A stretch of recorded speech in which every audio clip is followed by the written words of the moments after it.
এই ঈদে মাত্র 30 মিনিটের মধ্যে গরুর পায়া রান্না করে সবাইকে চমকে দিন। হ্যালো এভরিওয়ান, আসসালামু আলাইকুম।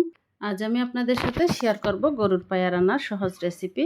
রেসিপির জন্য একটি মশলা তৈরি করে নেব। নিয়েছি 1 টেবিল চামচ ধনিয়া, 1 টেবিল চামচ মৌরি, 1 টেবিল চামচ গোটা জিরা আর হাফ চা চামচের মতো শাহি জিরা, একটি স্টার মশলা, লবঙ্গ, এলাচ, কালো এলাচ 2টি, আর নিয়েছি গোলমরিচ, শুকনো মরিচ, তেজপাতা, জয়িত্রী, জয়ফল নিয়ে সবগুলো ভালো করে একটু ঠেলে নিয়ে যাতে করে ভালো একটা যখন সুঘ্রাণ বের হবে তখন নামিয়ে এগুলো একটু গুঁড়া করে নিব।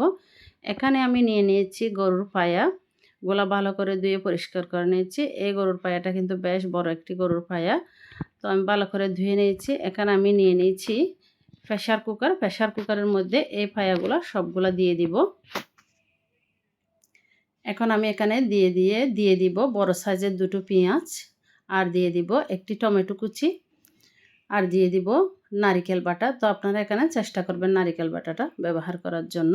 আর দিয়ে দিলাম আদা রসুন বাটা, দিয়ে দিলাম 3 টেবিল চামচের মতো, দিয়ে দিলাম টক দই, আর এখানে দিয়ে দিলাম 1 টেবিল চামচ লাল মরিচের গুঁড়া, 1 চা চামচ হলুদের গুঁড়া, 1 টেবিল চামচ ধনিয়া গুঁড়া, আরও দিয়ে দিলাম স্বাদ মতো লবণ। আর যে মশলাটা তৈরি করে রেখেছিলাম এই মশলাটা গুঁড়া করে দিয়ে দিলাম। আর দিয়ে দিব সরিষার তেল। তবে গরুর পায়াতে সবসময় সরিষার তেল দিয়ে রান্না করার চেষ্টা করবেন, তাহলে খেতে কিন্তু বেশ ভালোই লাগে। এখন আমি সবগুলো উপকরণ হাত দিয়ে ভালো করে পায়ার সাথে মিশিয়ে নিব। এখন দিয়ে দিব পানি। পানিটা অবশ্যই পায়ার উপরে উপরে যাতে হয় ওই রকমভাবে দিতে হবে। আমি একেবারে ভালো করে সিদ্ধ করে নিব। এই যে হাত দিয়ে ভালো করে মিশিয়ে নিলাম। নিয়ে এখন আমি ঢাকনাটা দিয়ে চুলায় তুলে দিব। চুলায় আমি প্রায় আমার 12 থেকে 13টার মতো শীষ লেগেছে। এই যে পায়াটা কিন্তু একদম সিদ্ধ হয়ে গেছে। তো আজকের রেসিপিটি যদি আপনাদের ভালো লেগে থাকে তাহলে আমার পেজটিতে ফলো দিয়ে সাথে থাকবেন, আর রেসিপিতে একটি লাইক কমেন্ট শেয়ার করে সবাইকে দেখার সুযোগ করে দিবেন। আর আমার ইউটিউব চ্যানেল থেকে দেখে থাকলে চ্যানেলটি সাবস্ক্রাইব করে পাশে থাকবেন। তো আমি এখানে গরুর পায়েতে একটু ফোড়ন দেওয়ার জন্য আদা রসুন তেলের মধ্যে একটু টেলে নিব, আর দিয়ে দিলাম পেঁয়াজ কুচি দিয়ে একটু ভালো করে হালকা যখন একটু নরম হয়ে আসবে তখন দিয়ে দিব 3টে শুকনো মরিচ, আরও দিয়ে দিব অল্প পরিমাণ গোটা জিরা।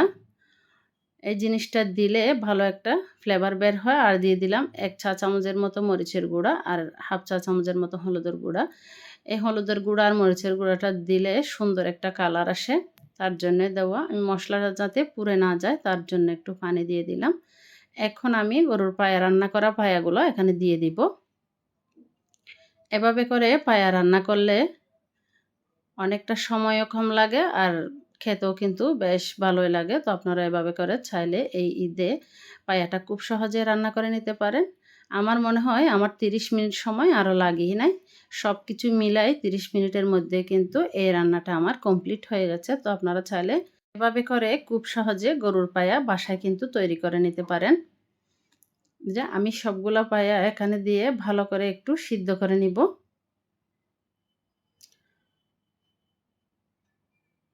যে মশলাটা আমি তৈরি করে রেখেছিলাম সেখান থেকে আমি হালকা একটু মশলা রেখে দিয়েছিলাম, এই মশলাটা একটু দিয়ে দিলাম। এই গ্রেভিটা অনেকটা ঘন হয়ে এসেছে। এই যে আমি চুলাটা বন্ধ করে দিয়েছি। এটা দেখতে যেমন লোভনীয় লাগতেছে, খেতেও কিন্তু মাশাআল্লাহ অসাধারণ হয়েছে। তো এত সহজে যদি গরুর পায়া রান্না করা যায় তাহলে আমাদের এত টেনশন কিসের থাকে বলুন তো? কখন গরুর পায়া সিদ্ধ হবে, কখন সিদ্ধ হবে এই অপেক্ষার দরকার নাই। আমরা চাইলে খুব সহজে 30 মিনিটে কিন্তু এই গরুর পায়াটা রান্না করতে পারি। আজকে এই পর্যন্ত। আল্লাহ হাফেজ।